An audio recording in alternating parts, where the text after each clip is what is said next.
Karena itu berasal dari sihir juga dan berasal dari syaitan yang bertentangan dengan tauhid. Iya. Beliau membawakan di sini sebuah hadis dan beberapa keterangan dari ulama as-salaf. Kata beliau, an Jabir radhiyallahu anhu, anna Rasulullah sallallahu alaihi wasallam su'ila 'anil nushrah. Dari Jabir radhiyallahu anhuma, Rasulullah Nabi sallallahu alaihi wasallam ditanya tentang nushrah. Faqala hiya min amali syaitan. Maka Rasulullah bersabda, nushrah itu dari amalan syaitan. Dari amalan syaitan. Iya. Rawahu Ahmad bi sanadin jayyidin wa Abu Dawud. Dikeluarkan hadis ini oleh Imam, diriwayatkan oleh Imam Ahmad dengan sanad jayyid. Demikian pula diriwayatkan oleh Abu Dawud. Abu Dawud berkata, su'ila Ahmad anha faqala Ibnu Mas'ud yakrahu hadha kullahu. Jadi Abu Dawud menukil dari Imam Ahmad. Imam Abu Dawud murid Imam Ahmad rahimahullah ta'ala. Bahwa Imam Ahmad ditanya tentang nushrah. Maka Imam Ahmad menjawab bahwa Ibnu Mas'ud memakruhkan seluruh dari nushrah itu, membenci seluruh dari nushrah. Dan makruh di penggunaan ulama salaf terdahulu adalah bermakna karahatut tahrim, bermakna pengharaman. Iya. Dan jarang keluar dari hal tersebut kecuali kalau ada dalil yang menunjukkan dia makruh, bermakna makruh secara istilah yang kita kenal, hukum di bawah haram. Iya.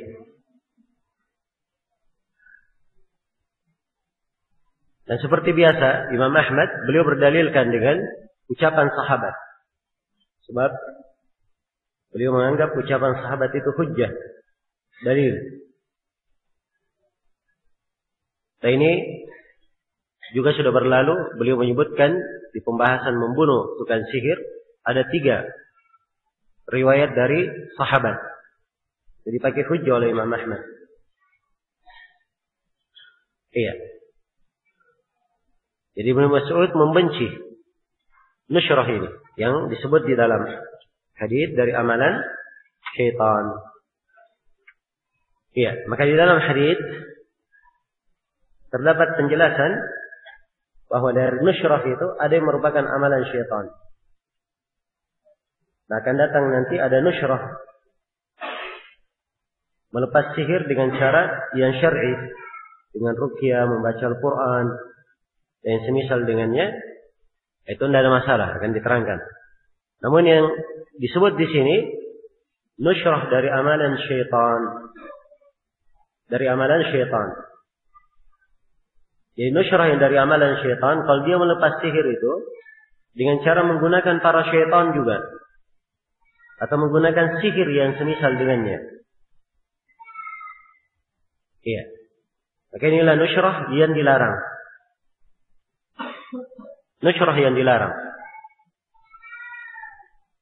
Dan nushrah ini dari perbuatan orang-orang jahiliyah di masa dahulu. Mereka melakukannya.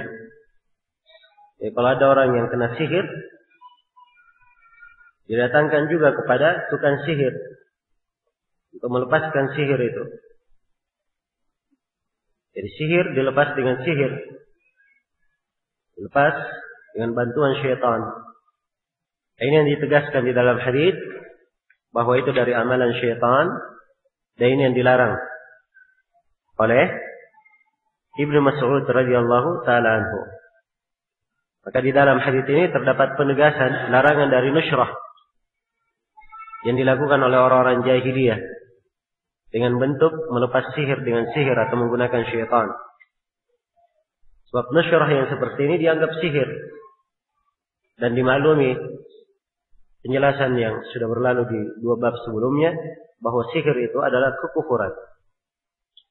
Dan di dalam hadits ini juga terdapat syariat bertanya kepada para ulama, kepada orang-orang yang berilmu dalam hal-hal yang hukum di dalam perkara tersebut ada kesamaran. Maka seorang bertanya kepada ahlul ilm pada hal-hal yang ada kesamaran baginya. Kemudian penulis melanjutkan terangan beliau, wa fil Bukhari an Qatadah, di dalam Sahih Al-Bukhari dari riwayat dari Qatadah, beliau berkata, qultu li Ibnu al-Musayyab, saya berkata kepada Ibnu al-Musayyab. Iya, jadi Qatadah bertanya kepada Ibnu al-Musayyab rahimahullah. Dan Sa'id bin Musayyab adalah seorang tokoh tabi'in dari pemuka imam tabi'in di masanya, dan salah satu dari 7 ahli fikih di kota Madinah, Sa'id bin Musayyab. Itu beliau menjadi rujukan para ulama, jangankan rujukan manusia, orang-orang umum, para ulama saja merujuk kepada beliau. Jadi Ibnu Qatadah berkata kepada Sa'id, rajulun bihi tibbun aw yu'khadu an bra'atihi ayuhallu anhu aw yunashshar. Iya. Kata beliau, seorang lelaki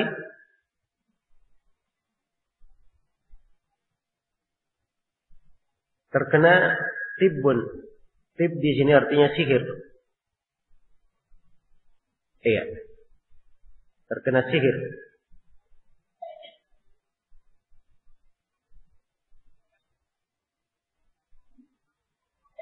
Au yu'khadu an mar'atihi.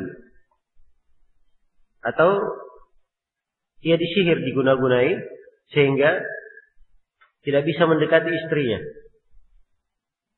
Iya. Nah, ini banyak bentuk ya dari kalimat tidak bisa mendekati istri. Kadang ia tidak bisa menggaulinya, berasal dari dirinya sendiri. Kalau dia melihat istrinya misalnya tiba-tiba dia benci, atau tiba-tiba dia tidak ada keinginan, atau kembali kepada si istri.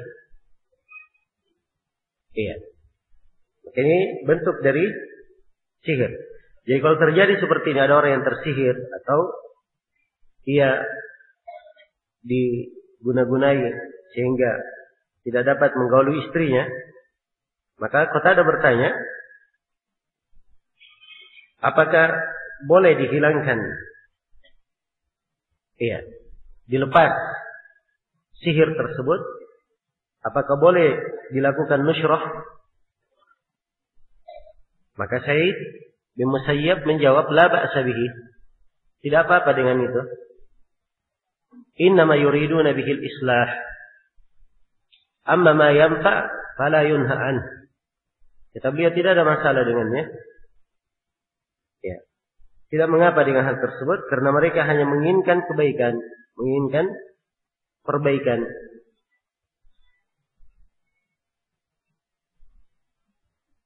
Dan demikianlah hal-hal yang bermanfaat itu tidaklah dilarang. Demikian jawaban Sa'id bin Musayyab. Jadi beliau di sini dari kesimpulan jawabannya, beliau mengatakan bahwa nusyrah itu diperbolehkan. Nusyrah apa? Diperbolehkan. Kalau kita lihat hadis tadi, hadis tidak boleh. Tapi jawaban Sa'id bin Musayyab boleh. Iya. Dan ini dalam memahaminya mudah. Akan diterangkan tadi, akan diterangkan nanti bahwa nusyrah terbagi 2. Ada yang boleh dan ada yang tidak boleh. Dan jawaban Sa'id bin Musayyab diarahkan kepada nusyrah yang apa? Diperbolehkan. Wa ruwiya 'anil Hasan annahu qala la yahullu as-sihra illa sahir. Kata beliau dan diriwayatkan dari Al-Hasan, yaitu Al-Hasan Al-Basri, bahwa beliau berkata, tidak ada yang dapat melepas pengaruh sihir kecuali tukang sihir pula. Iya. Ini penjelasan tentang nusyrah dengan cara yang batil, dilepas dengan sihir.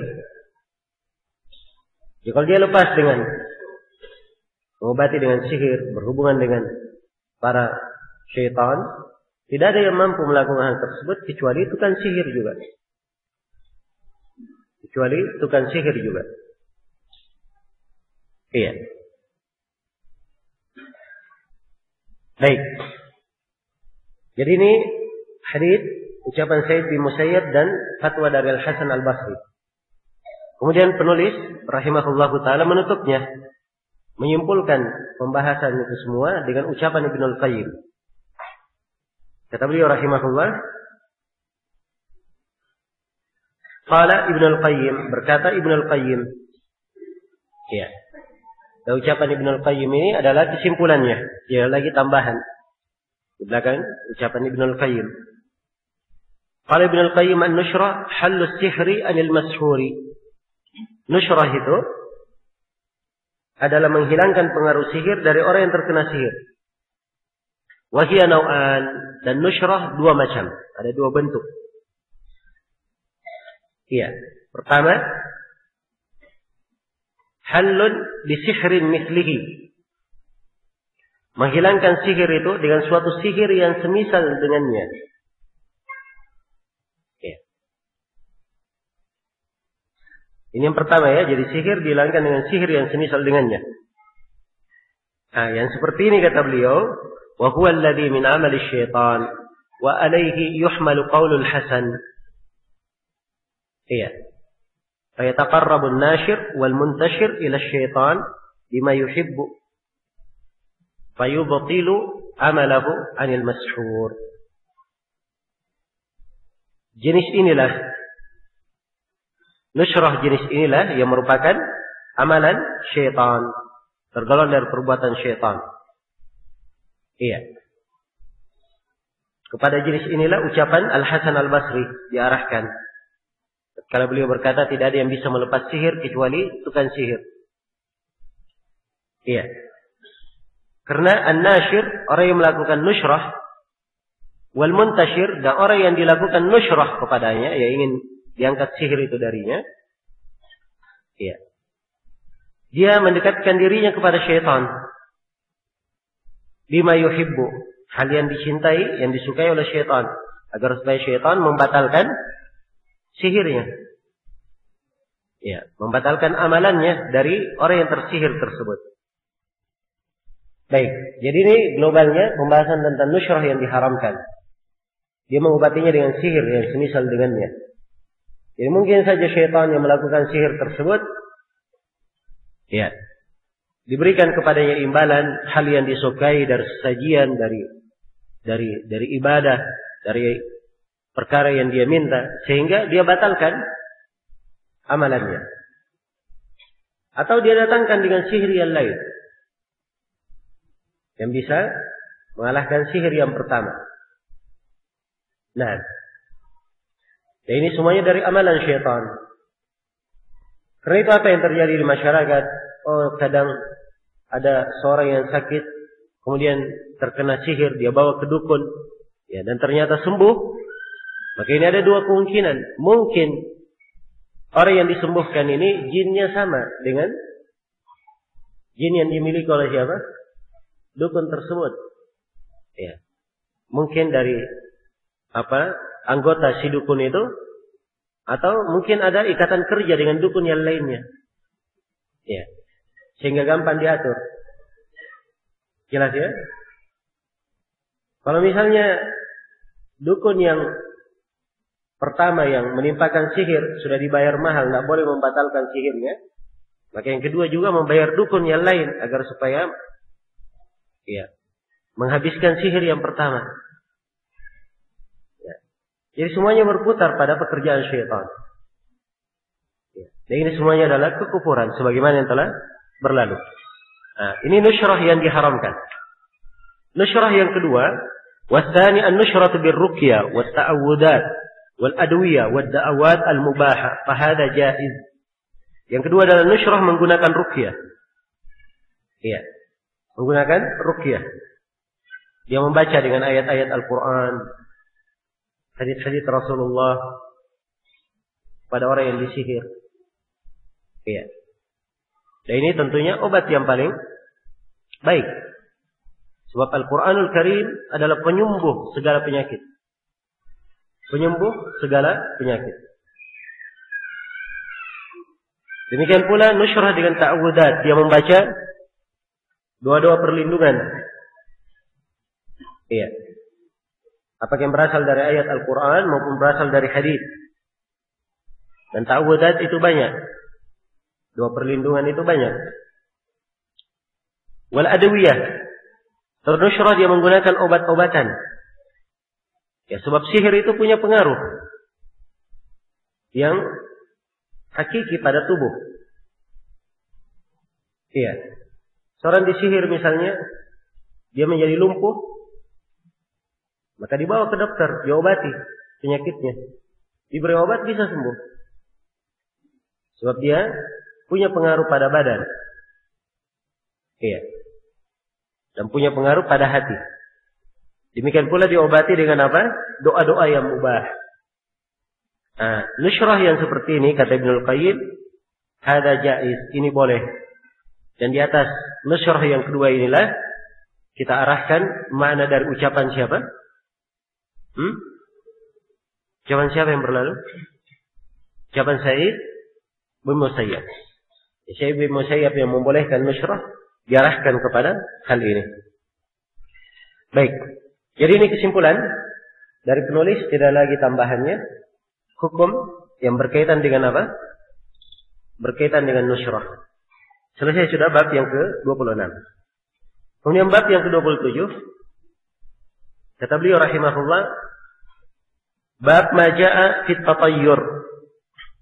Bab apa yang datang tentang tatayyur. Iya. Inilah yang telah berlalu, kita singgung beberapa kali dalam hadis-hadis yang menyinggung tentang tatayyur. Iya. Tatayyur itu diambil dari kata at-tayr. Iya, dari kata burung. Ya, tatayyur dia menggunakan burung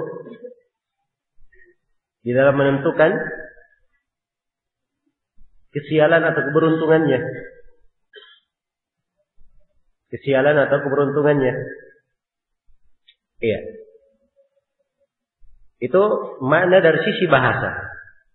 Karena itu al-iyafah yang sudah berlalu itu masuk dalam bentuk tatayyur. Ya, dan tatayyur kata lebih umum. Sebab dia di dalam istilah, secara istilah tatayyur itu adalah seseorang merasa sial dengan apa yang dia lihat atau apa yang dia dengar atau apa yang dia telah maklumi, suatu yang diketahui. Iya, itu tatayyur namanya. Contoh misalnya apa yang dia lihat, dia melihat ada burung hantu di atas rumah. Ya. Maka dia pun berkata, oh ini tanda tidak baik. Macam-macamlah keyakinan orang-orang kalau ada burung hantu di atas rumah. Jelasnya? Ini dia melihat. Dan ini bentuk dari tatayyur. Dan datang nanti pengharaman hal ini. Seorang yang bertauhid ya, tidak melakukan hal tersebut, tidak terhalangi oleh hal-hal yang seperti ini. Kemudian yang kedua, dari apa yang dia dengar. Iya. Dia mendengar sesuatu, maka dia jadikan itu sebagai pertanda baik atau tidaknya. Seperti seorang kalau dia bicara, kemudian dia dengar misalnya ada suara tokek bunyi, ya. Maka sebagian orang ada keyakinan tertentu. Jelas ya? Maka ini bentuk dari tatayur. Yang ketiga, atau dia merasa sial dengan suatu hal yang dia maklumi. Nah, seperti sebagian orang merasa tidak baik dengan hari tertentu, hari Rabu misalnya. Sebagian orang ada yang tidak mau menikah di bulan tertentu. Di bulan tertentu. Sebab itu bulan dianggap bulan apa? Bulan sial. Ya. Sebagian lagi ada yang menghindari angka tertentu. Ya. Sehingga di Indonesia itu sering diibaratkan celaka 13. Ya. Karena angka 13 menurut mereka adalah apa? Ada tidak bagus. Nah, ini subhanallah sering terjadi ya. Ya. Kita ketemukan urutan rumah nomor 1, nomor 2, nomor 3. Dicari nomor 13 dari rumah itu tidak ada. Langsung 12 berpindah kemana? Ke 13. Dan ini banyak diketemukan. Iya. Maka dibentuk dari apa? Tatayur. Dan tatayur ini tentunya adalah hal yang bertentangan dengan tauhid. Karena itu dibawakan oleh penulis di sini pembahasannya. Karena tatayur bertentangan dengan tauhid. Sebab orang yang meyakini semua itu, yang pertama akan memutus tawakalnya kepada Allah. Iya. Memutus kebersandarannya kepada Allah Subhanahu wa taala. Nah, maka ini celaan di dalam tauhid. Kemudian yang kedua, kenapa tatayur dibawakan di sini? Ya. Karena tatayur ini artinya dia bersandar kepada sesuatu yang sifatnya wahmi, sangkaan saja. Sesuatu yang tidak jelas. Iya. Dan bersandar pada sesuatu yang tidak jelas seperti ini, itu dari perkara yang bertentangan dengan tauhid. Iya. Bertentangan dengan tauhid. Karena itu at-tatayyur atau at-tiyarah adalah perkara yang apa? Perkara yang diharamkan di dalam syariat kita dan disebut oleh penulis di sini sebab tatayyur ini bentuk dari kesyirikan. Iya. Bentuk dari kesyirikan. Dan sudah kita terangkan bahwa tatayyur kadang bentuk syiriknya adalah syirik kecil, syirik asgar, dan kadang dia bisa menjadi syirik apa? Syirik akbar. Kalau dia yakini bahwa hal itu dengan sendirinya bisa mendatangkan apa? Manfaat atau menolak bahaya. Iya. Jadi bisa menjadi syirik kecil dan bisa menjadi syirik besar. Baik. Penulis membawakan 2 ayat dan beberapa hadis di dalam pembahasan ini. Adapun ayat kata beliau wa qaulillahi ta'ala firman Allah Ta'ala ala innama ta'irukum indallah walakinna aktsarahum la ya'lamun ala innama ta'iruhum indallah walakinna aktsarahum la ya'lamun. Ketahuilah sungguhnya tiara mereka itu, anggapan nasib sial mereka itu di sisi Allah. Tapi kebanyakan dari mereka tidak mengetahuinya. Kebanyakan dari mereka tidak mengetahuinya. Nah, ini ayat di surah Al-A'raf di kisah Fir'aun. Ya, ketika Fir'aun dan kaumnya sudah tertimpa oleh paceklik. Ya. Kemudian ada krisis di tengah mereka. Maka mereka berkata bahwa musibah yang menimpa kita ini, nasib sial yang menimpa kita ini, itu disebabkan oleh Nabi Musa dan pengikutnya. Jadi mereka bertatayur bahwa kesialan yang menimpa mereka disebabkan karena siapa? Karena Nabi Musa alaihi salam dan pengikutnya. Iya. Maka Allah Subhanahu wa taala terangkan bahwa innama ta'iruhum indallah. Sungguhnya kesialan yang menimpa mereka itu di sisi Allah. Allah yang menakdirkannya. Allah yang menentukannya. Iya. Allah yang menentukannya. Walakinna aktsarahum la ya'lamun. Tapi banyak dari mereka jahil, tidak mengetahui. Karena kekufuran mereka menghalangi mereka untuk berpikir dengan baik. Kekufuran mereka itu adalah kejahilan yang menghalangi mereka dari ilmu. Iya. Jadi ini kandungan dan makna dari ayat ini. Di ayat yang kedua di surah Yasin, wa qawlihi qalu ta'irukum ma'akum. Firman Allah, para rasul itu berkata, iya, ta'irukum indallah, bahwa kemalangan kalian, kesialan yang menimpa kalian, ma'akum, itu karena kalian sendiri. Iya, karena kalian sendiri. Ini kisah, ini ucapan orang-orang kafir menanggapi seruan 3 orang nabi yang disebut di awal surah Yasin. Iya. Ketika mereka tertimpa musibah dan malapetaka, maka mereka mengatakan, musibah yang menimpa kami ini, kemalangan yang menimpa kami ini adalah disebabkan karena kalian, wahai para rasul.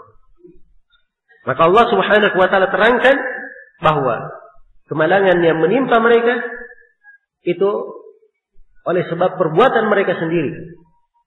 Oleh sebab perbuatan mereka sendiri. Iya. Mereka lah yang karena perbuatan dosa mereka, kekufuran mereka, maka datanglah kemalangan dan musibah yang menimpa mereka. Baik. Jadi ini kandungan dari ayat. Ya. 2 ayat ini tidak bertentangan ya. Sebab ayat yang pertama itu menjelaskan bahwa penentuan musibah, kesialan, kemalangan yang menimpa seseorang itu semuanya datangnya dari Allah. Allah yang menentukannya.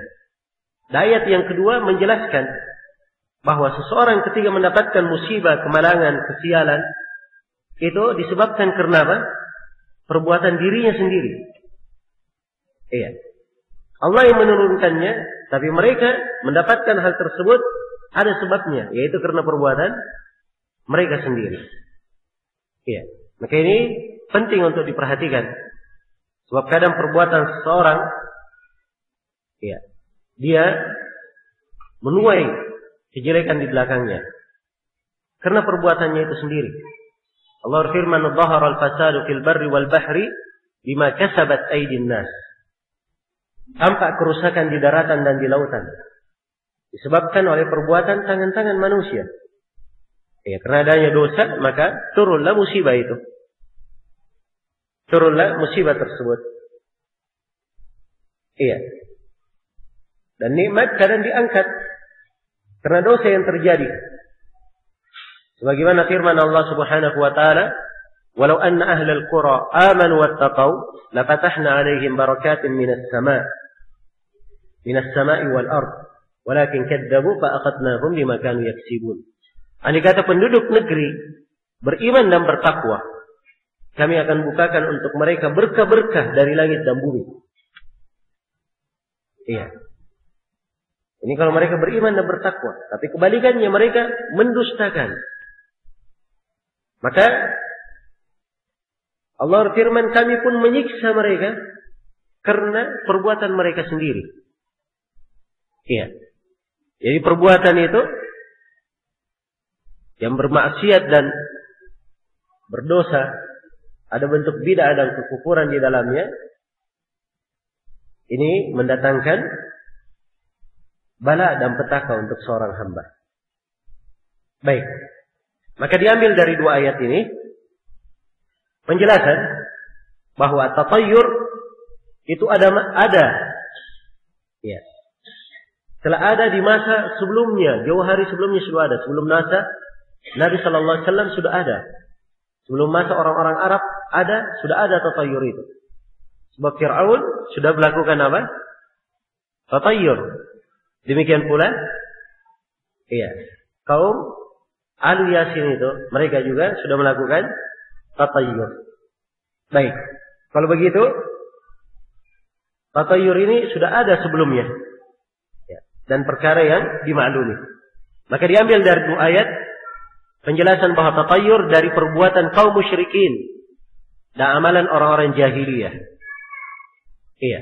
Dan terdapat di dalam 2 ayat penetapan qada dan qadar, takdir dan ketentuan itu, iya, adalah dari Allah. Kita wajib mengimaninya.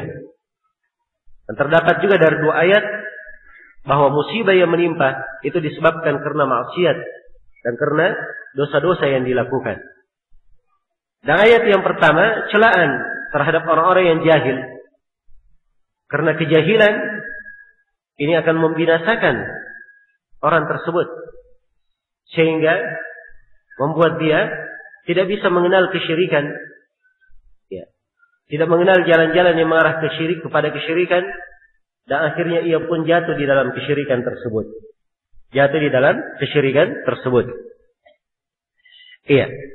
Dan ini semua, ikhwani dan akhwati rahimani wa rahimakumullah, kita perlu selalu menekankan di dalam diri pentingnya mempelajari ilmu syar'i. Pentingnya mempelajari ilmu syar'i. Sebab kejahilan adalah perkara yang sangat buruk. Tidak ada kebaikannya. Jahil itu. Kejahilan jangan dipelihara. Jangan dipelihara. Dan seorang jangan ridha dirinya itu tetap berada di atas kejahilan. Iya. Dia harus punya usaha dan upaya. Bagaimana dirinya menyikapi ilmu pada setiap harinya ada perkembangan. Hari esoknya harus lebih baik daripada hari sebelumnya. Iya. Dan seorang penuntut ilmu, kalau hari esoknya sama dengan hari sebelumnya, itu adalah kerugian baginya. Hari berlalu begitu saja dan dia tidak mendapat tambahan ilmu. Maka harusnya terus dia pacu dirinya, mengurangi dan mempelajari. Ya.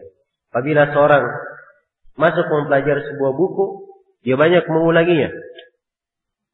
Iya. Ini pelajaran kitab tauhid. Kita sudah baca sekian bab. Jangan sampai selepas daurah bukunya dibungkus baik-baik, dimasukkan di dalam kotak. Ya. Kemudian dijadikan sebagai kenangan masa lalu. Ya. Tapi harusnya selalu dikaji dan dibaca. Ya. Dikaji dan dibaca. Apalagi di masa ini, alhamdulillah, kita dimudahkan menuntut ilmu. Ya, beda di masa dahulu orang menuntut ilmu itu. Subhanallah. Kita yang harus datang kepada guru. Iya. Karena itu dikenal di masa dahulu, al-ilmu yu'ta wa la ya'ti. Ilmu itu didatangi, tidak pernah datang sendiri. Gurunya berpencar-pencar. Ya. Orang yang ingin luas ilmu yang dia ketahui, dia harus rela melakukan perjalanan. Ya. Menyambut bahaya di perjalanan.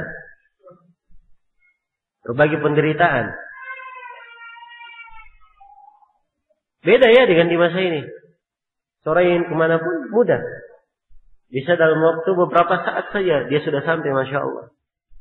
Ya. Dulu seorang alim kadang ingin mengetahui satu hadis saja, dia melakukan perjalanan 1 bulan. 1 bulan perjalanan untuk satu hadis. Oh, sekarang ini Allah mudahkan kita. Seorang bisa bertanya hanya dengan mengangkat apa? Gagan telepon saya. Dia bisa bersurat. Ya. Di masa beberapa tahun yang lalu, ngirim surat itu nunggu berhari-hari. Kalau sekarang, ya, bisa kirim pakai SMS, bisa kirim pakai email, banyak cara. Hal yang dimudahkan.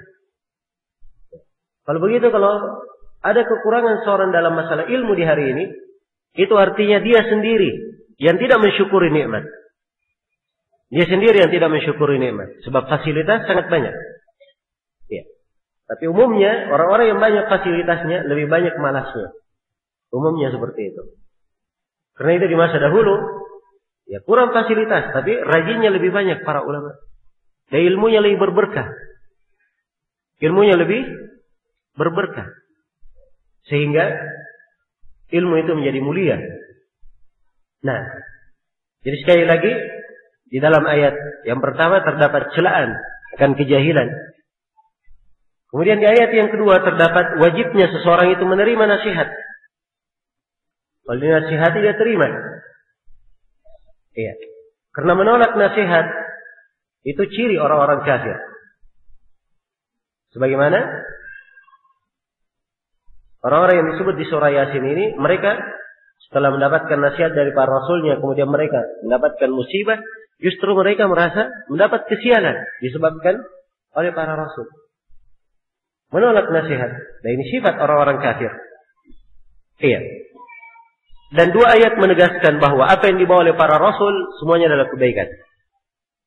Semuanya adalah hal yang mengarahkan kepada kebaikan dan keberkahan bagi siapa yang mengikutinya. Iya. Kemudian penulis membawakan hadis. Kata beliau rahimahullah, wa an Abi Hurairah radhiyallahu anhu anna Rasulullah sallallahu alaihi wasallam qala, la adwa wa la tiyara wa la hamata wa la safar. Wa la hamata tidak ditasydid mimnya ya. Kalau itu di buku diperbaiki. Tidak ditasydid mimnya. Wa la hamata wa la safar. Wa la safar. Akhrajahu. Zada Muslimun wala naw'a wala gula. Iya.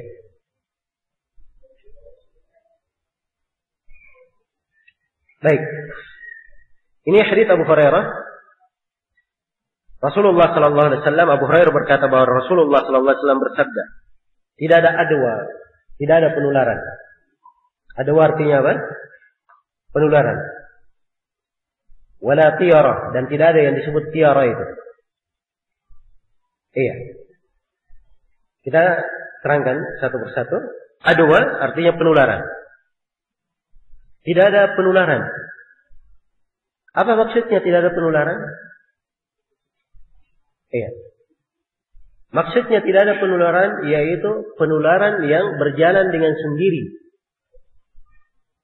Iya. Penularan yang berpengaruh dengan sendirinya. Jadi penafian di sini, penafian terhadap pengaruh dengan sendirinya. Ya. Bukan artinya penularan itu tidak ada sama sekali. Sebab ini menyelisihi apa? Menyelisihi kenyataan. Iya. Jelas ya? Menyelisihi kenyataan. Kalau ada unta yang sehat, kemudian dimasukkan di tengahnya unta yang berkudis.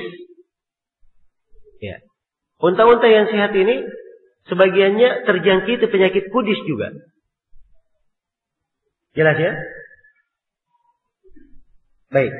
Karena itu di dalam sebagian hadis Nabi sallallahu alaihi wasallam mengingatkan tentang hal itu. Iya. Dan juga Nabi sallallahu alaihi wasallam bersabda, "Firra minal majdum, firaraka minal asad." Larilah engkau dari orang yang kusta sebagaimana engkau lari kalau ketemu dengan singa. Iya. Ini menunjukkan bahwa sesuatu itu kalau dari sisi kenyataan bisa menular. Tapi yang dinafikan di dalam hadis itu adalah penularan dengan sendirinya. Harus diketahui bahwa penularan itu terjadi Allah yang menakdirkannya. Allah yang menghendakinya. Karena itu pada sebagian orang yang bergaul dengan orang yang memiliki penyakit menular, dia tidak tertimpa penyakit.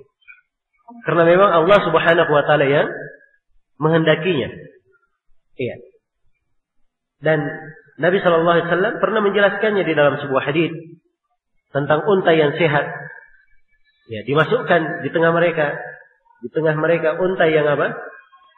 Berkudis, maka unta yang sehat pun terjangkiti. Maka Rasulullah bertanya, unta kudis yang pertama itu, dari mana datangnya penyakitnya? Kalau yang kedua kan tertulari, tapi yang pertama siapa yang menularinya? Ya. Penyakit datangnya dari mana? Dari Allah. Maka sebagaimana yang pertama dia dapat penyakit, Allah yang menghendakinya, demikian pula unta yang tertulari itu dia mendapatkan penularan, Allah pula yang apa?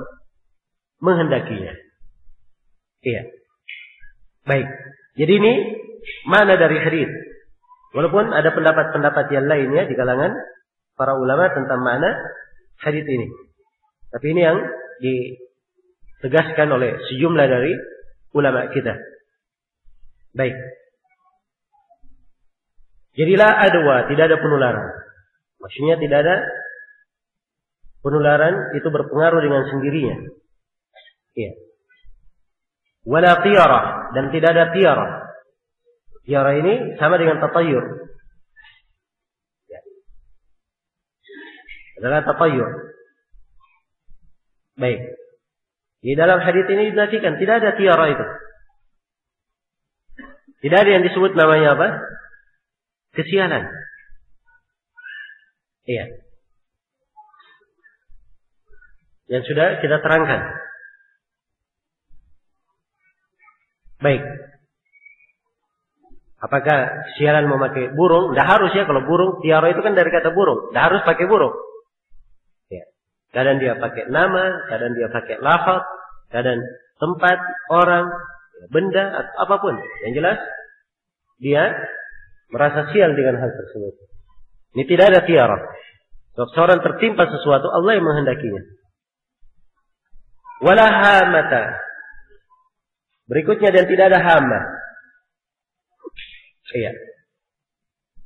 Tidak ada hama. Hama ini adalah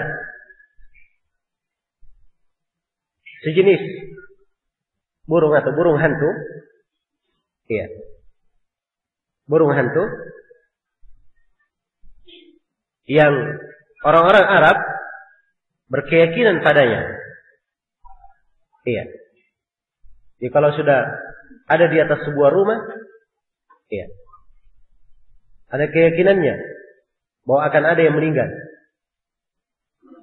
Dan di antara sebagian keyakinan orang-orang Arab, kalau misalnya ada orang yang terbunuh, iya, lalu ada burung hantu di atas rumahnya, maka itu adalah sebuah pertanda akan ruh orang yang terbunuh tersebut. Baik. Jadi ini semuanya dari keyakinan yang batil. Dinafikan. La hamata. Tidak ada yang namanya hama itu. Iya. Jelas ya? Tidak ada yang namanya hama. Ya. Dan inilah letak indahnya seorang bertauhid. Ketika dia mendengar hadits yang seperti ini, tidak ada pengaruh. Ada burung hantu, tidak ada burung hantu. Ya. Tidak ada pengaruhnya bagi dia.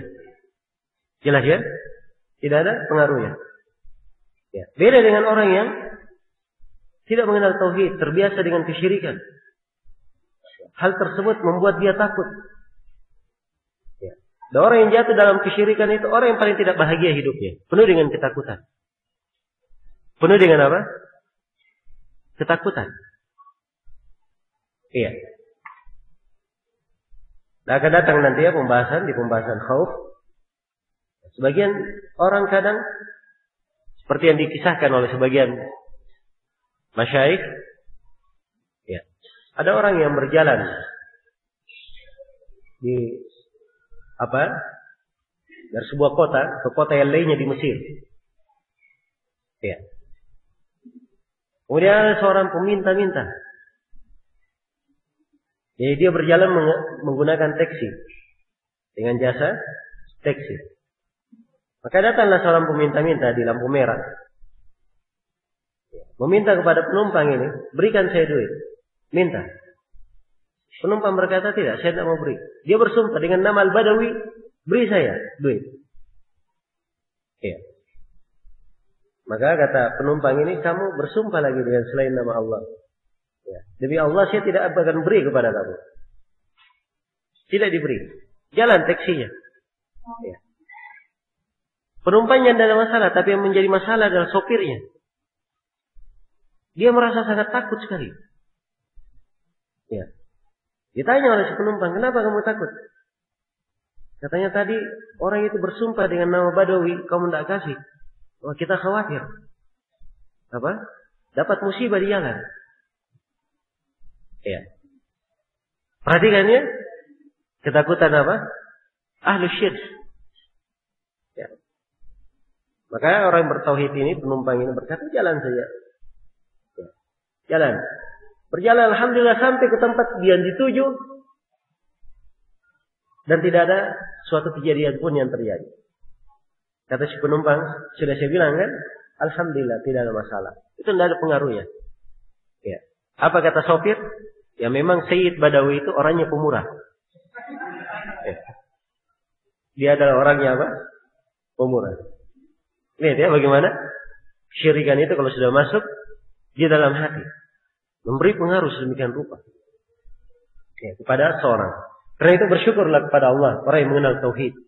Itu adalah anugerah, nikmat dari Allah Subhanahu wa taala. Iya. Wala safara. Dan tidak ada safar. Ya. Safar ini ada yang mengatakan bahwa dia adalah penyakit safar di dalam perut. Iya. Yang katanya bahwa ini penyakit lebih menular daripada pudis. Ya. Jadi kalau safar ini yang dimaksud, penyakit yang menular ini pada hewan yang berada di perut hewan ternak akan menular pada hewan yang lainnya, maka dinafikan di sini tidak ada safar. Sama dengan yang pertama, la adwa. Maksudnya penafian dengan apa? Penularan dengan sendirinya. Dan ada yang menafsirkan safar adalah bulan safar yang kita kenal. So banyak orang ya merasa sial di bulan apa? Di bulan safar. Dan ini di Indonesia pun berjalan. Ya. Kalau di bulan tertentu di Indonesia seperti bulan safar, itu undangan-undangan kawin itu apa? Jarang datang. Tapi coba di bulan-bulan tertentu. Ya, biasanya di bulan Sya'ban ya. Nah, itu ramai. Biasanya dalam sehari ada 5 sampai 10 orang yang menikah. Ya. Jelas ya? Baik. Dan ini dari keyakinan yang keliru. Ini la safar. Yang seperti ini tidak ada safar. Dinafikan di dalam Islam. Ya, semua bulan sama. Iya. Tidak ada perbedaan. Kemudian dikatakan wala nau'a. Ya. Dan tidak ada keyakinan pada bintang. Ini akan datang nanti ya. Bab tersendiri. Tentang apa? Orang yang meyakini turunnya hujan itu dengan bintang tertentu. Iya. Dan ini akan kita terangkan pada tempatnya. Ya. Jadi kalau hujan turun, bukan karena bintang ini, bintang itu. Turun karena karunia dari Allah Subhanahu wa ta'ala. Jelas ya? La nau'a. Iya. Kemudian yang terakhir kata beliau wala gula, dan tidak ada gul. Iya. Tidak ada gul. Ini keyakinan di kalangan orang-orang Arab kalau mereka melakukan perjalanan, ya. Kadang-kadangnya ada syaitan-syaitan yang bisa menyesatkannya di jalan. Iya. Bisa menyesatkannya di jalan. Maka ya, tidak ada gula. Apa yang disebut gula itu dari syaitan, dari kalangan jin, ya, maupun dari syaitan yang mereka sangka bisa menyesatkan dari jalan atau membinasakan. Hadits ini menerangkan batilnya hal tersebut. Ya, bahwa syaitan itu tidak bisa menyesatkan seorang pun atau membinasakannya. Iya, membinasakannya. Semuanya dengan izin Allah Subhanahu wa ta'ala. Maka sekali lagi tidak perlu dia peduli dan perhatikan kepada hal-hal yang seperti itu. Dan inilah yang ya, berjalan di banyak anak-anak kaum muslimin. Ya, karena pendidikan dari kecilnya sudah terdidik dengan apa? Hal-hal yang berbau kesyirikan, waliyadzubillah. Iya. Sehingga anak-anak kecil itu ke WC saja minta ditemani. WC saja minta ditemani. Nah, itu bedakan ya antara anak-anak kecil yang biasa nonton televisi. Ini luar biasa kerusakan yang menimpa anak. Iya. Dan anak kecil yang tidak pernah nonton televisi. Nah, ya mereka dalam ya, bepergian kemanapun gelap itu tidak ada masalah. Seakan-akan tidak ada masalah. Tapi anak kecil yang biasa nonton televisi, ya, jangankan ke tempat yang gelap, disuruh ke kuburan di malam hari, ya, ke WC saja minta ditemani. Nah, karena itu hendaknya dijaga, ya, diri dan keluarga dari hal-hal yang bisa membahayakan akidah. Baik. Ya, selesai ya hadits ini. Kemudian berikutnya kata beliau rahimahullah, walahu ma'an Anas annahu qala Rasulullah sallallahu alaihi wasallam la adwa wa la tiyara wa yu'jibuni al-fa'al. Qalu wa ma al-fa'al? Qala al-kalimatu at-tayyibah. Diriwayatkan pula oleh keduanya Al-Bukhari dan Muslim dari Anas, beliau berkata Rasulullah sallallahu alaihi wasallam bersabda, tidak ada adwa dan tidak ada tiara. Ini sama, sudah berlalu ya, tidak ada adwa, tidak ada penularan. Maksudnya penularan apa di sini? Menular dengan sendirinya. Sebab orang-orang jahiliyah meyakini penyakit itu menular dengan sendirinya. Maka ini dinafikan oleh Islam. Penyakit itu menular, Allah Subhanahu wa taala yang menakdirkannya. Wala tiara, demikian pula tidak ada tiara. Tidak ada sangkaan pada sesuatu itu membawa kesialan. Ya. Nah, akan tetapi kata Nabi, yu'jibunil fa'al. Al-fa'al membuat saya takjub. Ya. Nah, ini dibedakan di sini antara al-fa'al dan apa? At-tiara. Ini dua hal yang bertentangan. Dua hal yang bertentangan. Nah, kalau at-tiara itu adalah dia merasa sial atau merasa akan tertimpa musibah oleh sesuatu. Tapi kalau al-fa'al tidak. Ya. Al-fa'al itu dia mengharap yang baik. Dia mengharap yang baik. Nah, ya kalau dia melakukan sesuatu, dia harapkan ya menjadi baik, tafaul. Sesuatu itu menjadi baik. Nah, ini yang paling bagusnya. Sebab seseorang itu ya dia tidak putus dari harapan. Kalau dia melakukan amalan, maka amalannya tersebut adalah amalan yang apa? Amalan yang memang diharapkan ada kebaikan. Berbeda dengan orang yang percaya dengan tiara. Wah, ini musibah menimpanya. Musibah menimpanya. Kadang dia melakukan sebuah amalan. Ya. Kemudian dia melihat sesuatu. Kadang sesuatu yang dia lihat ini membuat dia memutuskan amalannya, tidak jadi. Jelas ya? Tidak jadi. Dan ini bentuk dari tiara. Ya. Seperti sebagian orang ingin bangun jembatan misalnya. Jembatannya sering rubuh, sering gagal, sering ini. Wah, ini kayaknya jembatan ini, sungai ini ada penunggunya. Ya. Jelas ya? Nah, ini bentuk dari tiara. Akhirnya tidak jadi bangun jembatan. Kadang ada yang jadi, tapi subhanallah berbagai bentuk kesyirikan dilakukan. Buang sesajenan. Ya. Sampai naudzubillah di sebagian perusahaan lagi ini yang menjadi pembahasan kadang orang-orang yang belajar, yang dipandang terpelajar. Ya. Bukan orang-orang yang terkungkung dengan apa? Adat istiadat. Ada di sebagian perusahaan besar, ya, di mana di penambangan, kadang di suatu tempat banyak terjadi kecelakaan di situ. Oh, itu ada rutinitasnya, tiap pekan atau tiap bulan dibawakan sesajian. Ya. Tapi tiap kali diberikan sesajian, makin banyak saja kecelakaan. Ya. Mereka bukannya berhenti, tapi sesajiannya ditambah. Alhamdulillah. Ya. Sajiannya apa? Ditambah. Ya. Ini bagaimana? Kalau kesyirikan itu sudah masuk ke dalam hati, merusak. Iya, merusak.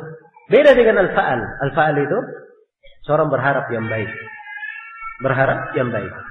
Nah, ya sekali lagi tiara itu dari bahayanya dia kadang bisa memutuskan amalan. Kalau tidak memutuskan, amalannya jalan, tapi hatinya was-was. Hatinya apa? Was-was. Oh, mungkin begini, mungkin begitu. Ya, penuh kekhawatiran. Ya, dan ini dari bahaya menimpa seorang hamba. Ya. Kalau keyakinannya tidak ada tiara dan dia suka dengan harapan, nah ini seorang yang bertauhid.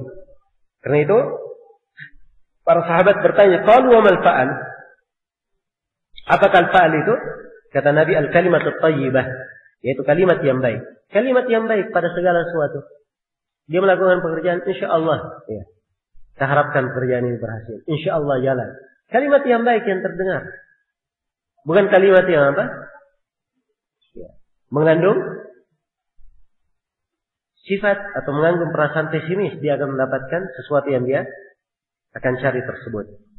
Nah, baik.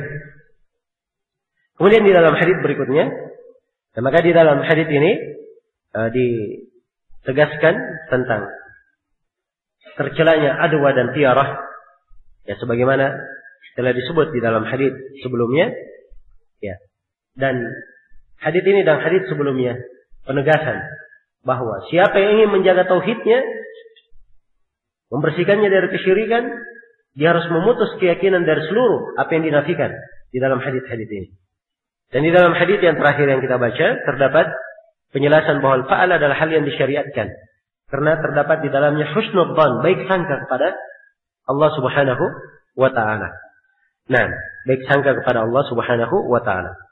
Kemudian dalam riwayat berikutnya, wa Abi Dawud bi sanadin sahih an Urwah ibn Amir radhiyallahu anhu annahu qala dukirat at-tiyaratu inda Rasulillah sallallahu alaihi wasallam faqala ahsanuka al-fa'al wa la taruddu musliman fa idza ra'a ahadukum ma yakrah falyaqul Allahumma la ya'ti bil hasanati illa anta wa la yadfa'u as-sayyi'ati illa anta wa la hawla wa la quwwata illa bik. Iya. Kata beliau diriwayatkan oleh Abu Dawud dengan sanad yang sahih dari Urwah bin Amir radhiyallahu anhu, beliau berkata, disebutkan tentang tiara di sisi Rasulullah sallallahu alaihi wasallam, maka beliau bersabda, yang terbaik adalah al-fa'al. Yang terbaiknya adalah apa? Al-fa'al. Sudah berlalu ya bahwa al-fa'al bukan tiara. Bukan tiara. Ya, tapi di sini Nabi sebutkan ya, hal yang lebih baik daripada tiara itu adalah al-fa'al. Itu yang terbaik. Jadi daripada seorang itu ketika melakukan amalan, ya dia merasa sial, maka harusnya dia ketika melakukan amalan dia berbaik sangka, insyaallah akan ada kebaikan di belakangnya. Itu al-fa'al namanya. Nah, baik. Kata beliau wala taruddu musliman, dan fa'al ini ya tidak menolak seorang muslim. Ya. Tidak menolak seorang muslim dalam menunaikan hajatnya. Di dalam menunaikan hajatnya. Jadi tidak menghentikannya untuk menunaikan apa yang dia niatkan. Berbeda dengan tiara. Tiara itu menghentikan seorang melakukan apa yang dia inginkan. Kalau tidak menghentikannya, maka paling tidak diwarnai dengan apa? Was-was. Tapi al-fa'al tidak. Membuat seorang itu tetap berjalan. Melakukan apa yang dia ingin amalkan. Iya. Kemudian Rasulullah SAW mengajarkan, apabila seorang kadang melihat apa yang dia tidak senangi, kata beliau, fa idza ra'a ahadukum ma yakrah. Ya, apabila salah seorang di antara kalian melihat sesuatu yang dia benci, tidak dia suka. Nah, ini kadang ada ya, menimpa seorang. Dia berjalan keluar dari rumah, ingin melakukan perjalanan, dia melihat orang kecelakaan misalnya. Ya, tiba-tiba ada sesuatu di dalam hatinya. Jelas ya, ada sesuatu di dalam hatinya. Kalau ini terjadi, maka Nabi mengajarkan. Ya. Selain daripada meyakini tidak ada tiara, ya, dia membaca doa. Falyaqul Allahumma la ya'ti bil hasanati illa anta. Ya, dia baca doa ini dengan menghayati maknanya tentunya. Ya, sebab doa itu bermanfaat kalau dihayati apa? Maknanya. Allahumma la ya'ti bil hasanati illa anta. Ya Allah, tidak ada yang dapat mendatangkan kebaikan kecuali Engkau. Iya. Wala yadfa' sayyi'ati illa anta. Dan tidak ada yang dapat menolak keburukan kecuali Engkau pula. Wala haula wala quwwata illa bik. Dan tidak ada upaya dan kekuatan kecuali dengan pertolongan-Mu. Jelas ya? Jadi ini doa yang agung. Apabila muncul pada diri seorang melihat hal-hal tertentu, sesuatu di dalam hatinya, dia ucapkan doa ini. InsyaAllah ta'ala akan apa? Akan hilang hal-hal tersebut. Iya. Terdapat bahwa seorang yang bertauhid itu membersihkan dirinya dari segala bentuk tiarah. Iya. Dan terdapat di dalam hadis ini cara menolak tiarah itu adalah dengan dia berdoa dan berzikir kepada Allah Subhanahu wa taala. Ya, kalau terjadi di dalam hati ada tiara, maka hendaknya dia hapus dengan doa dan diyakini, dia hapus dengan doa dan bertawakal kepada Allah Subhanahu wa taala. Nah, dan hadits ini juga menjelaskan bahwa al-fa'al itu adalah hal yang terbaik. Hal yang terbaik, lebih baik daripada tiara. Dan di dalam hadits terdapat kewajiban seorang itu bertawakal, bersandar penuh, menyandarkan segala daya dan upaya, segala kekuatan hanya kepada Allah Subhanahu wa taala. Kemudian hadits berikutnya kata beliau di halaman 139, wa Ibnu Mas'udin marfu'an at-tiyaratu syirkun, at-tiyaratu syirkun wa ma minna illa walakinna Allah yudhibuhu bitawakkul. Rawahu Abu Dawud wa Tirmidzi wa sahhahahu wa ja'ala akhirahu min qauli Ibnu Mas'udin. Kata beliau dari Ibnu Mas'ud radhiyallahu anhu secara marfu', beliau berkata, tiara adalah kesyirikan, tiara adalah kesyirikan. Jadi penegasannya bahwa tiara adalah apa? Adalah kesyirikan. Syirik apa itu tiara?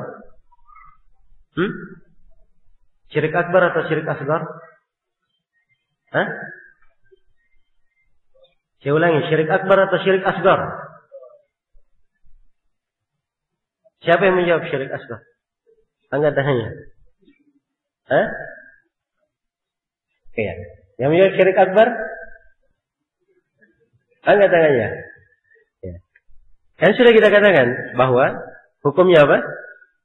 Dirinci. Kalau dasar hukumnya, ya, tiara dijadikan sebagai sebab, itu syirik apa? Syirik asgar. Tapi kalau dia yakini, ya, burung hantu itu mendatangkan kesialan secara sendirinya, ini hukumnya apa? Ini syirik akbar. Jelas ya? Baik. Jadi ini dua hal. Ya. Sudah kita terangkan kaidah ya di dalam masalah sebab. Itu kaidahnya perlu diingat ya. Kaidahnya perlu diingat. Dan itu kaidah sangat penting sekali untuk diketahui. Ya, saya ulangi kaidah yang kemarin ya, supaya mungkin ada beberapa kawan-kawan yang belum hadir. Ya. Bahwa siapa yang meyakini pada sesuatu dia bisa menjadi sebab, padahal sesuatu ini bukan sebab yang disyariatkan, bukan pula sebab secara takdir, ya, maka hukumnya adalah apa? Syirik asghar. Ya. Kita sudah uraikan bahwa segala sesuatu itu terjadi Allah Subhanahu wa taala menjadikan untuknya apa? Sebab. Dan Allah yang mengadakan sebab-sebab itu. Maka siapa yang mengadakan sebab yang tidak diadakan oleh Allah, tidak ditakdirkan oleh Allah, itu artinya dia ingin menandingi Allah di dalam mengadakan sebab. Maka ini menandingi Allah di dalam mengadakan sebab, hukumnya apa? Kesyirikan. Sudah berlalu definisi syirik. Apa definisi syirik? Tidak boleh lupa ya definisi syirik. Bagaimana caranya antum tahu syirik kalau lupa definisinya? Ya, definisi syirik taswiyatu ghairillahi billahi fi syai'in min khasa'isillah. Menyatarakan selain Allah dengan Allah pada sesuatu yang merupakan kekhususan Allah. Jadi mengadakan sebab itu kekhususan Allah. Begitu ada yang mengatakan ini ada sebab tetapi Allah tidak mensyariatkannya, Allah tidak menakdirkan sebab ini ada. Ya, kemudian dia katakan ini juga sebab, ini artinya dia ingin menandingi Allah di dalam mengadakan sebab. Dia itu hukumnya apa? Adalah kesyirikan. Tapi ini dalam pembahasan tiara itu hukumnya syirik apa? Syirik asghar. Iya, syirik asghar. Jadi sekali lagi ya, kaidah di dalam masalah sebab ini penting. Ya. Sudah berlalu ya beberapa pembahasan kita memakai kaidah ini. Pembahasan tiara. Akan datang nanti lagi pembahasan tentang bintang. Kita akan pakai lagi kaidah ini. Ya. Dan di beberapa pembahasan kita memakai kaidah. Baik.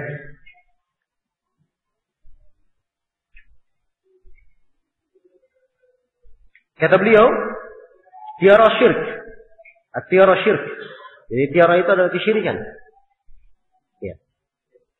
Kemudian kata beliau, tidak seorang pun di antara kita, ma minna illa, tidak seorang pun di antara kita, kecuali illa, tidak diterangkan. Illa apa? Kecuali apa?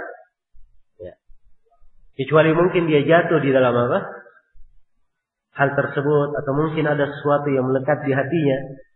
Ya.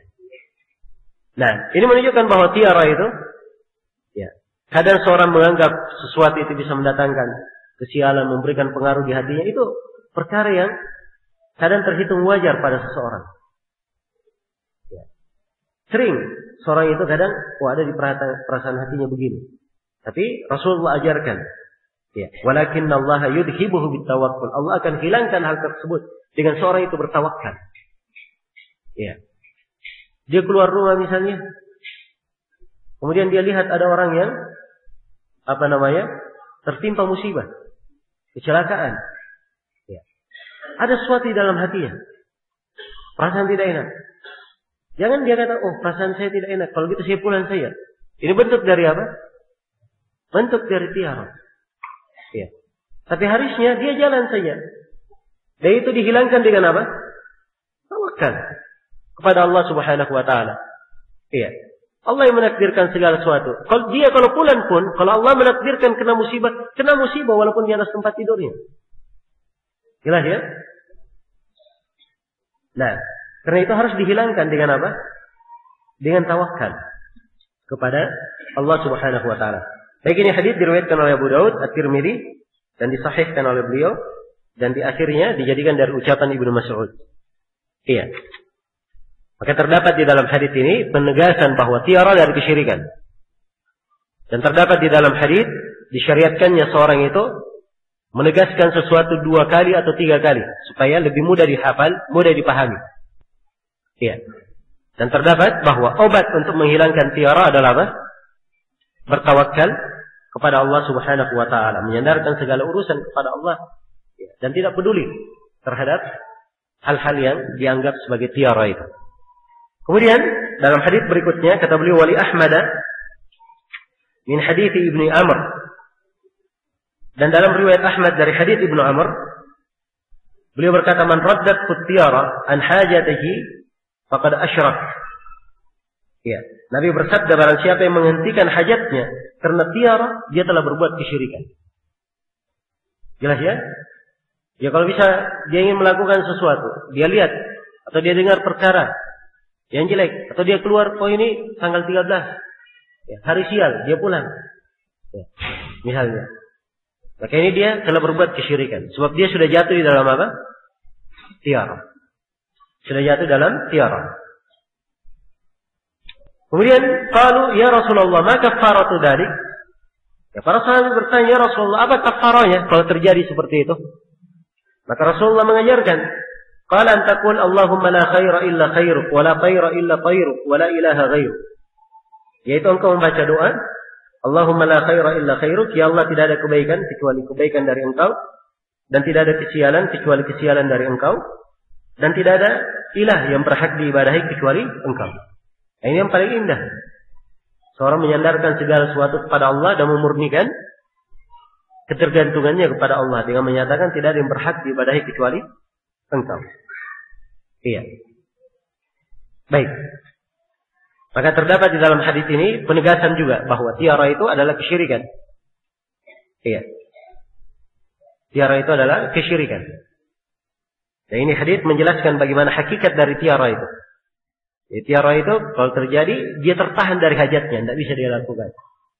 Nah inilah pengaruh tiara hakikatnya. Kemudian yang ketiga, hadis ini juga menunjukkan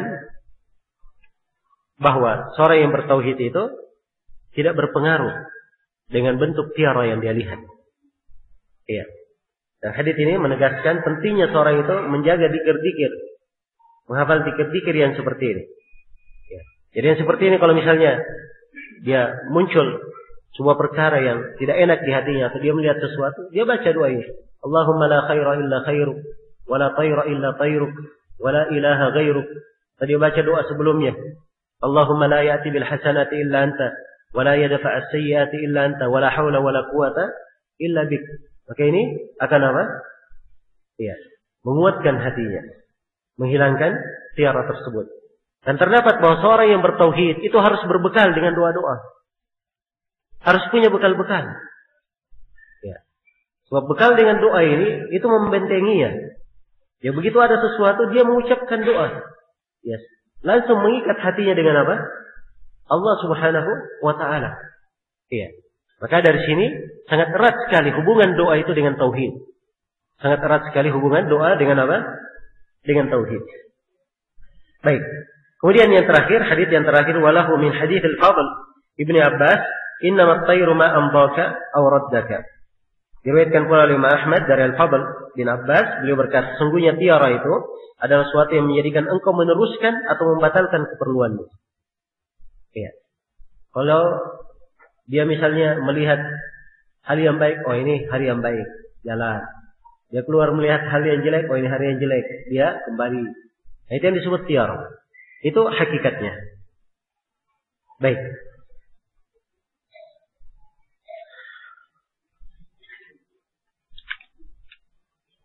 Iya, selesai sudah ya pembahasan tentang at-tiyarah.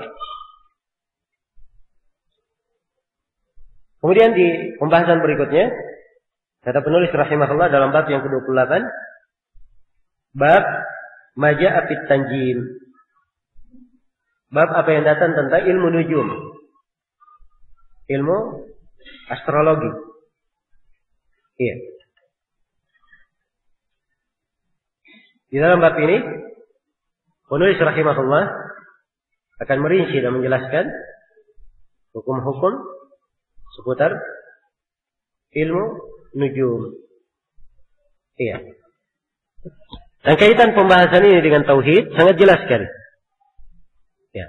Karena sebagian dari ilmu nujum itu batil, terdapat di dalamnya bentuk seorang itu mengaku tahu ilmu yang gaib. Ya, ketergantungan kepada selain Allah, menisbatkan terjadinya sesuatu kepada bintang. Dan ini semuanya bertentangan dengan tauhid. Karena itu sangat pantas sekali kalau penulis membahas di sini tentang ilmu an-nujum, agar supaya diterangkan apa sisi-sisi kesyirikan dalam mempelajari ilmu astrologi ini, dan bagaimana sikap seorang muwahhid, orang yang bertauhid di dalam hal ini. Iya. Setelah kita terangkan ya bahwa ilmu nujum itu terbagi berapa? Terbagi dua. Ada ilmu apa? Ilmu ta'thir dan ada ilmu at-taysir. Iya. Ada ilmu nujum berkaitan dengan ta'thir. Kaitannya dengan pengaruh. Iya. Dan ada yang berkaitan dengan taysir. Berkaitan dengan apa? Dengan menggunakan bintang-bintang itu untuk mengukur perjalanan. Ya, yang tercela yang pertama yang ta'thir. Ya, dia meyakini bahwa bintang-bintang itu berpengaruh. Iya. Dan ilmu ta'thir ini, ilmu ta'thir, ilmu nujum yang tercela ini terbagi tiga. Nah, yang pertama adalah keyakinan bahwa bintang-bintang itu dengan sendirinya memberi pengaruh, dia memberi manfaat, menolak bahaya, ya, mendatangkan kebaikan, memberikan kejelekan. Ya, kalau dia yakini seperti ini adalah syirik apa? Syirik akbar. Jelas. Ya. Dan inilah kesyirikan kaum Nabi Ibrahim alaihi salam. Ya. Ini kesyirikan kelompok atau umat as-saibah yang menyembah kepada bintang, matahari dan apa? Bulan. Mereka meyakini bahwa ya, bintang-bintang tersebut ya, itu memberikan pengaruh dengan sendirinya. Memberi pengaruh dengan sendirinya. Ya. Jadi artinya itu semuanya adalah pencipta bersama dengan Allah. Dan ini adalah syirik akbar, tidak diragukan. Nah, kemudian yang kedua dari bentuk ilmu ta'thir ini, iya, adalah dia menggunakan pergerakan bintang, perpindahannya, persilih gantiannya sebagai tanda akan perkara-perkara gaib yang akan terjadi, hal-hal yang akan terjadi. Iya. Misalnya, kalau ada bintang begini, maka ini akan terjadi keberuntungan. Kalau ada bintang begini, akan terjadi paceklik. Kalau ada bintang begini, akan terjadi hujan. Iya. Jelas ya? Maka hal yang seperti ini masuk di dalam seseorang itu mempelajari ilmu gaib. Ya, dan dimaklumi bahwa seorang yang mengaku punya ilmu gaib itu adalah kekafiran, kekufuran. Allah berfirman, "Qul la ya'lamu man fis samawati wal ardi al-ghaiba illa Allah." Katakan bahwa tidak ada seorang pun di langit dan di bumi yang mengetahui yang gaib itu kecuali Allah Subhanahu wa taala. Baik. Jadi ini yang kedua. Ini kekufuran juga. Dan yang ketiga dalam mempelajari ilmu bintang yang merupakan ilmu ta'sir, ilmu astrologi yang dicela, yang kita sebut di sini sebagai ilmu ta'sir, adalah dia menjadikan bintang itu sebagai sebab saja. Sebagai sebab. Ya, bedanya dengan yang kedua tadi, kalau yang kedua dia jadikan perputaran bintang itu sebagai tanda menentukan apa? Perkara gaib yang akan datang. Ya. Adapun yang ketiga ini dia jadikan sebagai sebab. Iya. Dia jadikan sebagai sebab. Oh, turun hujan. Ini karena telah datang si bintang fulani. Bintang ini sudah muncul. Maka turunlah apa? Hujan. Jadi menisbatkan hujan turun disebabkan karena munculnya bintang tersebut. Itu adalah apa? Ini hukumnya apa ini? Kalau hanya sekedar sebab, hukumnya adalah syirik asghar. Jelas ya?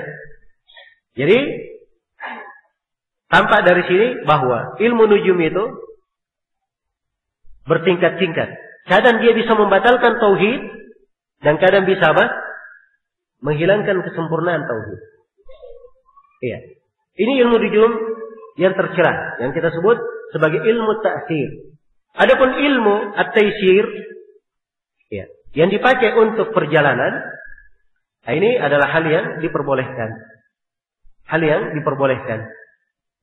Nah, kalau dia pakai untuk menentukan kemaslahatan dunia, seperti menentukan arah barat, timur, utara, selatan, ya, menentukan arah kiblat, ya boleh saja. Dia menggunakan apa? Ilmu tentang bintang ini. Nah, iya. Bahkan kadang di sebagian keadaan dia bukan hanya dibolehkan, tetapi kadang diwajibkan. Kalau berkaitan dengan ibadah yang wajib misalnya, seperti dia sholat, dia ingin sholat di tengah padang pasir, ya. Dia tidak tahu mana arah kiblat dan dia bisa menghitung kiblat itu kemana dengan melihat apa? Ke bintang. Maka di sini dia harus melihatnya. Jelas ya? Baik. Kemudian penulis bawakan di sini asar dari Qatadah. Kata beliau, qala al-Bukhari fi sahihi qala Qatadah. Dalam sahihnya Al-Bukhari berkata, Qatadah berkata, khalaqallahu hadhihi an-nujum li thalath. Allah menciptakan bintang-bintang ini untuk 3 hikmah. Zinatan lis-sama, sebagai hiasan di langit, wa rujuman lisyayatin, sebagai alat pelempar syaitan. Ini sudah berlalu ya, mana syaitan yang mendengar berita itu dilempar dengan bintang. Wa alamatin yuhtada biha, dan sebagai tanda-tanda petunjuk, ya, yang diambil petunjuk dengannya, diambil arah dengannya. Kata Qatadah, faman ta'awwala fiha ghaira dalik faqad akhta wa adha'a nasibahu wa takallafa bima la ilma lahu bih.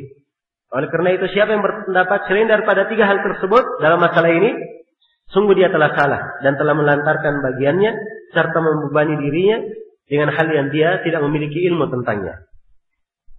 Jadi ilmu, ya, menggunakan bintang itu dengan 3, ini 3 manfaatnya. Salah satunya yang dijadikan sebagai at-taysir, untuk menentukan arah saya, ya, menentukan arah.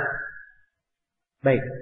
Wa kariha Qatadah ta'allamu manazilil qamar wa lam yurakhis Ibnu Uyainah fihi.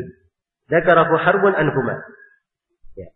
Qatadah rahimahullah, beliau menganggap makruh mempelajari letak-letak peredaran bulan. Sebab seorang yang ingin mengetahui ilmu astrologi, dia harus mengenal manazilul qamar, letak-letak peredaran bulan yang jumlahnya 28. Ya. Jelas ya? Demikian pula Ibnu Uyainah tidak membolehkannya untuk mempelajari. Ya, Imam Harb meriwayatkan hal tersebut dari beliau berdua. Nah, kemudian kata beliau rahimahullah, ya, wa rakhasa fi ta'allumil manazil Ahmad wa Ishaq. Adapun Ahmad dan Ishaq Ibnu Rahawai, keduanya memperbolehkan mempelajari letak-letak peredaran bulan tersebut. Ya, dan ini tidak bertentangan ya.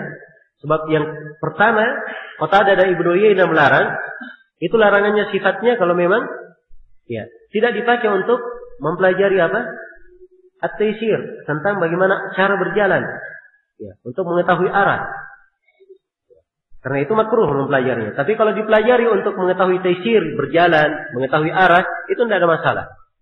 Itu tidak ada masalah. Yang dilarang adalah ilmu ta'sir dengan 3 bentuk yang telah kita sebutkan tadi.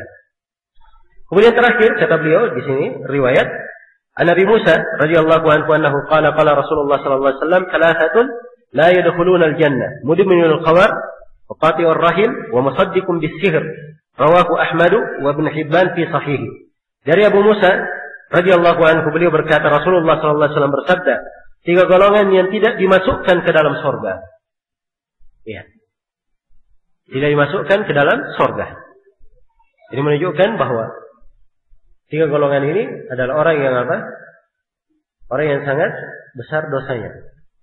Ya, dan kalimat tidak dimasukkan ke dalam surga di sini ya, tidak mesti memaknakan bahwa hal yang disebutkan nanti bermakna perkara yang mengkafirkan keluar dari Islam. Tidak mesti. Ya. Sebab tidak masuk ke surga mungkin tidak masuk selama-lamanya dan mungkin tidak masuk sementara. Jelas ya? Sesuai dengan jenis dosanya. Kalau dia syirik akbar tidak masuk selama-lamanya. Kalau syirik asgar atau maksiat maka tidak masuk sementara. Dia disiksa dulu di neraka, setelah itu dikeluarkan masuk ke mana? Ke surga. Yang pertama mudminul khamar. Yang pertama orang yang pecandu khamar. Ya, ini sudah pecandu minuman keras. Dan minum khamar itu sendiri adalah dosa, disebut sebagai ummul khaba'ith. Pokoknya dosa-dosa. Pokok dosa-dosa. Nah, sebab dia dosa bisa menyeret kepada dosa yang lainnya.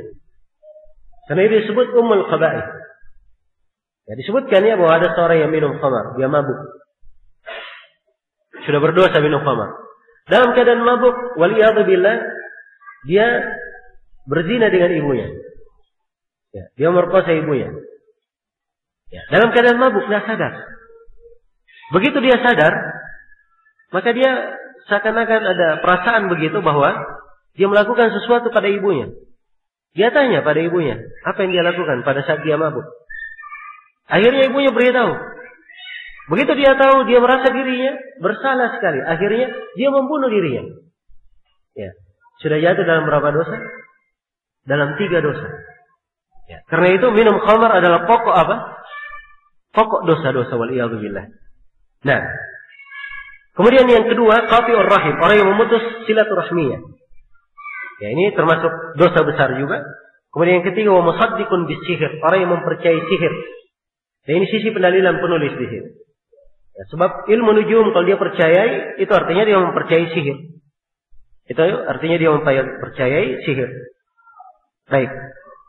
Selesai sudah ya dari pembahasan yang bisa kita simpulkan bahwa Allah Subhanahu wa taala ya menjelaskan hikmah diciptakannya bintang-bintang itu di mana? Di dalam Al-Qur'an. Dan itu yang disimpulkan oleh Qatadah. Yang pertama sebagai hiasan di langit sebagaimana dalam firman Allah walaqad zayyana as-samaa'a ad-dunya bimasabih. Sungguh kami telah hiasi langit dunia itu dengan bintang-bintang. Nah, yang kedua sebagai lemparan untuk syaitan sebagaimana firman Allah wa ja'alnaha rujuman lisyayatin. Kami jadikan sebagai lemparan untuk syaitan dan dijadikan sebagai tanda mengenal arah. Sebagaimana firman Allah Subhanahu wa taala, "Wallazi ja'ala lakumun nujuma litahtadu biha fi dhulumati al-barri wal bahr." Dialah Allah yang menjadikan untuk kalian bintang-bintang sehingga kalian mengambil petunjuk arah di kegelapan, di daratan maupun di lautan. Baik. Kemudian di dalam kandungan bab ini juga terdapat bantahan terhadap orang yang menyangka bahwa bintang itu ada hikmah lain selain dari 3 yang disebut. Ya, dan terdapat di dalam keterangan yang telah berlalu di bab ini wajibnya kembali kepada penjelasan Al-Quran dan Sunnah Rasulullah Sallallahu Alaihi Wasallam. Ya, mengambil petunjuk dari Al-Quran dan Sunnah Rasulullah Sallallahu Alaihi Wasallam. Di dalam hadis terdapat penjelasan haramnya ya ilmu tanjim dan itu dari dosa besar. Ya, karena dia masuk dalam sihir dan terdapat haramnya meminum khamar dan juga kewajiban menyambung silaturahmi dan haramnya memutuskan silaturahmi tersebut. Dan terdapat di dalam hadis penegasan wajibnya seseorang itu mendustakan segala bentuk sihir.